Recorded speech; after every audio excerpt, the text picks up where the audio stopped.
Probability histogram, graph of a probability distribution. A probability histogram is similar to a relative frequency histogram, but the vertical scale shows probabilities instead of relative frequencies based on actual sample results. So here you can see what we have here. So here, if we take a look at that probability distribution from our previous example, this is the graph of that. And you can see here that the horizontal axis represents the number of females in 2 births. And then the vertical axis is the probability. So this is going from 0.0 all the way to 0.5. And you can see that this is a probability histogram. So with 0 births, it goes up to 0.25.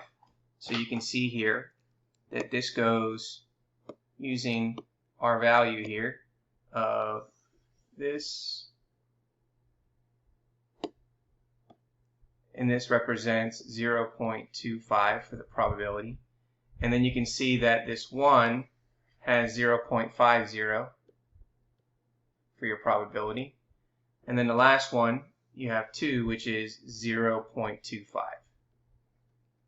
Okay, so again, it's very similar to the relative frequency histogram, but remember that the vertical axis shows the probabilities.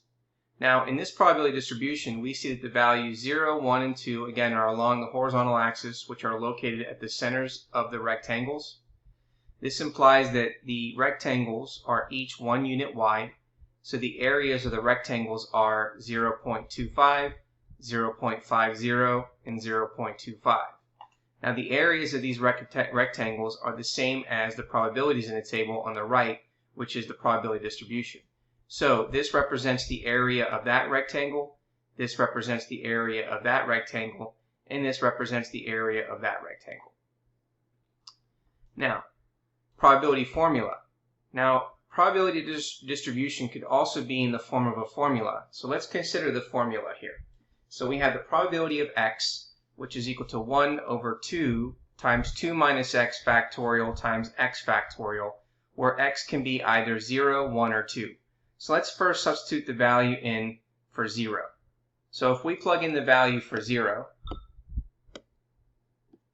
we know that to find the probability of 0, we're going to replace x to be 0. So we have 1 over 2 times 2 minus 0, which becomes 2 factorial, over 0 factorial. Well, if we look over here, this becomes 1. We have the 2 on the outside. Well, 2 factorial is the same thing as 2 times 1. And 0 factorial is 1. So therefore, we end up getting 1 over 2 times 1 times 1, which is 4. So 1 over 4 is equal to 0.25. Okay, next, we're going to plug in the value of 1. So we're going to find the probability of 1. So we're going to plug in 1 in for x. So we have 1 over 2. 2 minus 1 gives us 1 factorial times 1 factorial. Well, 1 factorial and 1 factorial are going to equal 1. So this is 1 over 2 times 1 times 1, which is equal to 1 over 2, which is equal to 0.5. And then the last one here, we're going to plug in the value of 2. So if we plug in the value of 2, then we have 1 over 2 times 2 minus 2 factorial, which gives us 0 factorial times 2 factorial. Well, this is going to become 1 over 2. 0 factorial is 1, and 2 factorial is 2 times 1. So 2 times 1 times 2 times 1 is 4. 1 over 4 is 0.25.